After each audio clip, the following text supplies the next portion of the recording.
Hello buddies, this is Chris Sniper. Nandito tayo ngayon sa Kibawi Exploration. So, direct tayo sa remapping. Yang bato na yan is may north-south alignment sa dig site natin. 15 feet. So, ito yung dig site. Yan, okay na. Okay. So, kung tingnan natin itong bato na is very unusual. So, mangyari nito, naka-slice siya. Yan, talagang slice. Yan, cut. Tapos ito talagang ginagawang marker. Yan siya. Yan. Okay? So, yan. Galing dyan. 15 feet. May bahukay tayo. Yan. Okay? So, itong mangyari ngayon. Itong hukay. Dito naman naka-lock. 12 feet naman galing sa lock point niya. Ito naka-wall type. Ito siya. Talagang undisturbed, half bored BBM. Yan. So ang mangyari, 12 feet galing dyan, ito yung dig site. Okay. So tapos, east-west alignment, ito namang mangyari. So galing dyan sa west side, yan, 270. Yan, sa compass 270. Yan. 15 feet galing dyan, tapos double big boulder marker, diretso dito. 15, 15, 15. Yan, itong dig site natin. Okay? So, tatamaan siya. Sa east side naman, mayroong elemental marker na slash. Yan. Naka-fix pa rin yan. Yan, double slash. Okay? Sa east side yan, east. Okay. So, tingnan natin ang mga bato. Diba, ano siya? Blasted portion. Yan. Ibig sabihin, disturb ang area.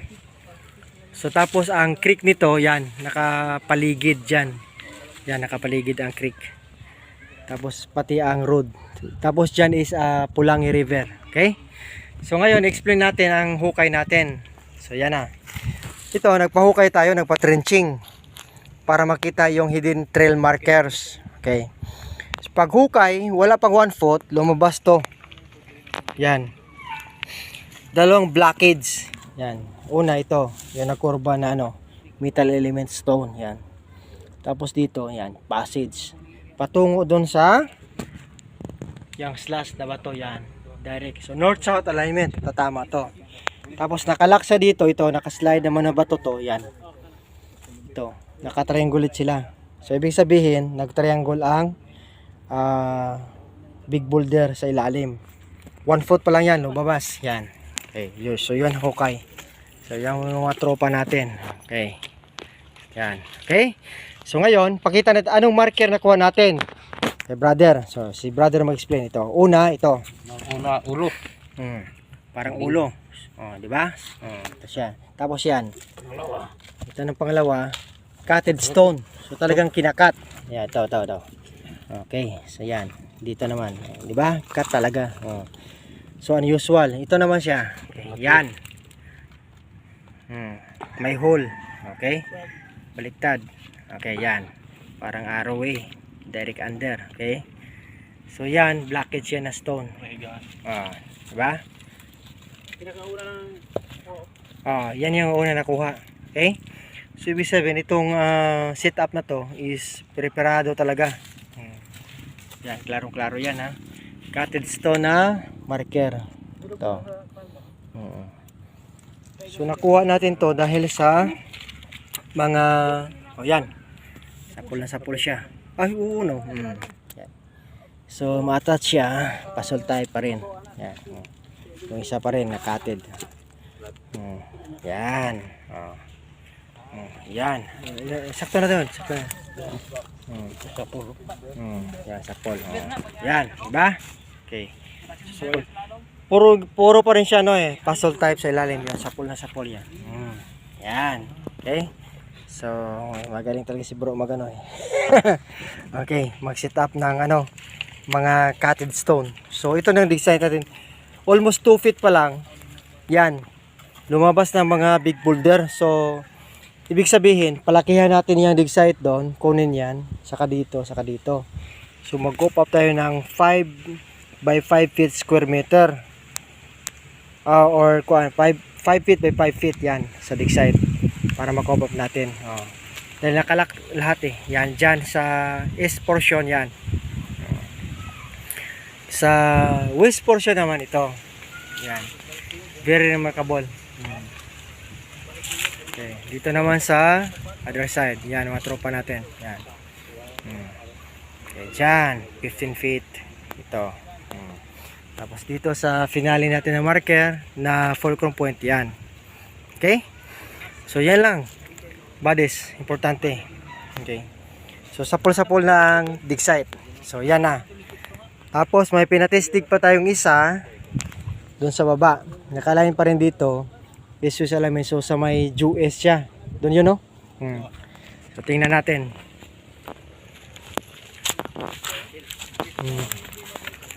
Tingnan yung mga bato. Cottage to, no? So, blasted area. Yan. Yan. Post cutting.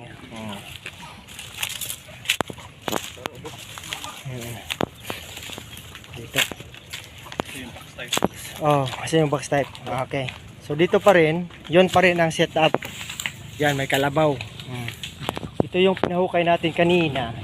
Mas maganda to. 1 foot pa lang. Ito yung passageway yan. Oh. Yan. North-south alignment. Ito. Yan. Tapos, yun pababa na ha. Yan. Okay. Yan ang bahay. Yan ang kalsada. So ito, 1 foot pala nakuha to. Mga marker na to.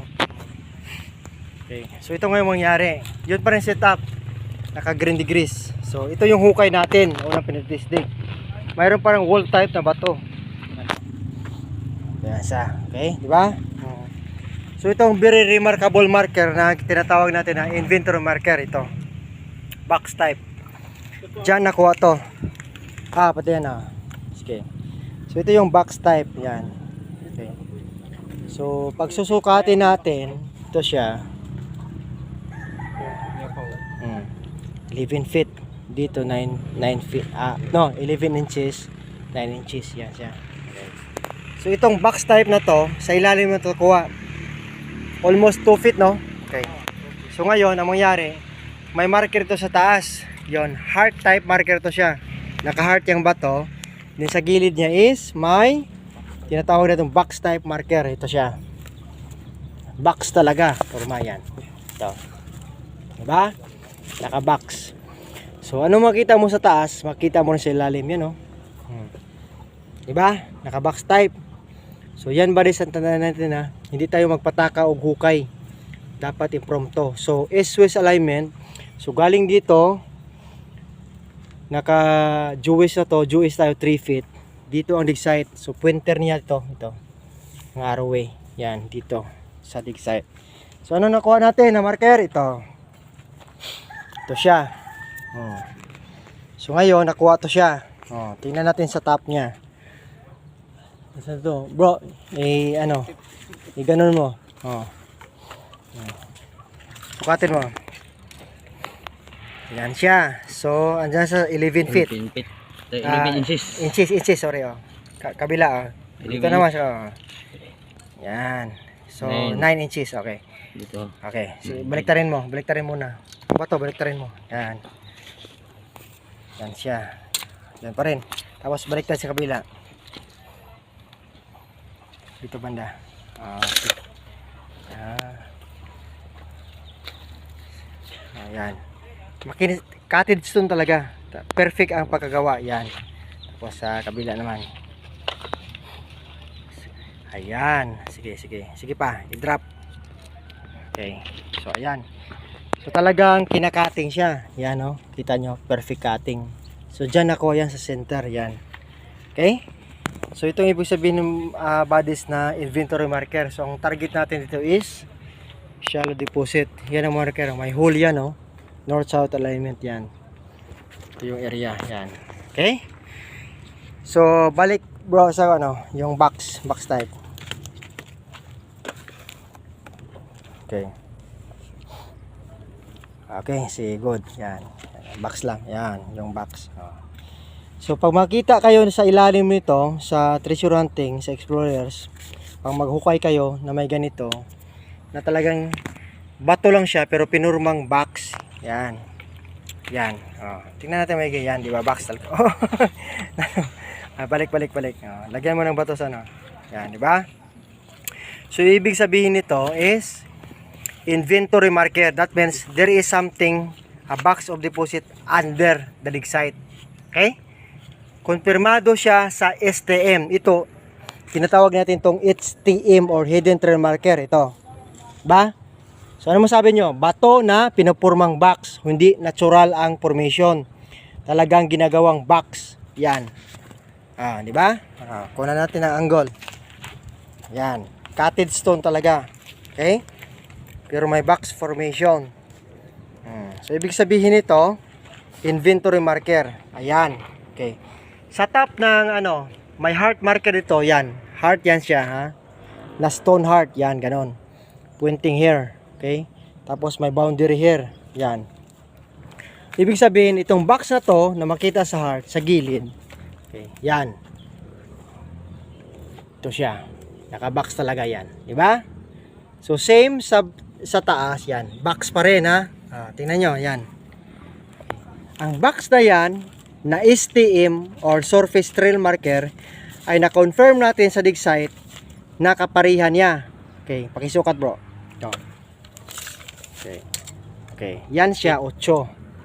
Ba 8. Ito sa gilid. 7. 7. 8 7. So 8 plus 7, 15 feet ang target natin sa primary. Yung 15 feet na napagit times 45. So diyan tayo maglaro ng spot. 15 to 45 feet. So yan, klarong-klaro yan, ha. Marker talaga yan. Inuukit yan ng samurai or bayoneta. Yan, tingnan mo. Yan.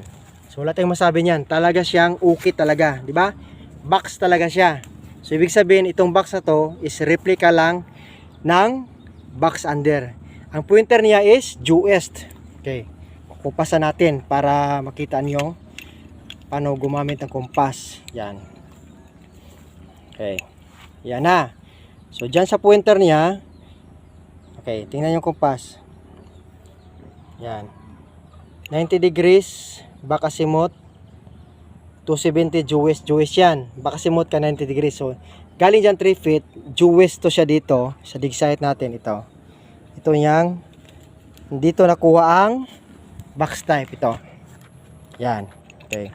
So, kaya pinapwisto ko dito, yan, para makita nyo, yan. Yan, di ba? Yan, ang box, di ba? Okay. So, yun ang confirmation na exact ang dig site. So, kahit wala kang detector, pag andyan pa ang mga marker, okay yan. Direct under yan. Abutin lang yan ang tinatawag natin na treasure cell para sa item. So, kaya in-explain ko to para makatulong sa ating mga tropa na nag-treasure hunting. So, yan. Yan ang ebidensya. Anong makita natin sa taas? Box marker, STM. Anong nakuha natin sa ilalim? Ito. Box marker din. Diba? Pareha. Okay. So, yun ang sinasabi ko.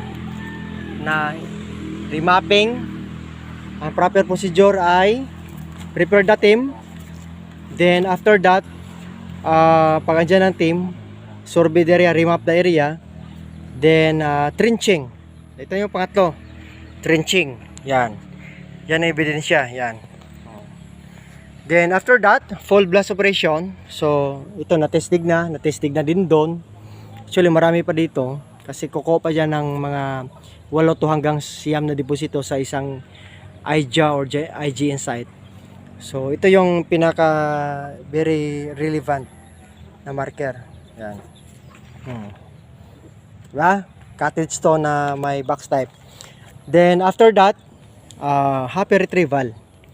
Pag makaya ng financer to, pag makaya ng team na i-operate, so direct under sila, itong box marker na to ay inventory marker na may box under na may laman na kayamanan ng mga Japanese na tinatago sa Pinas. Yun lang ba, des?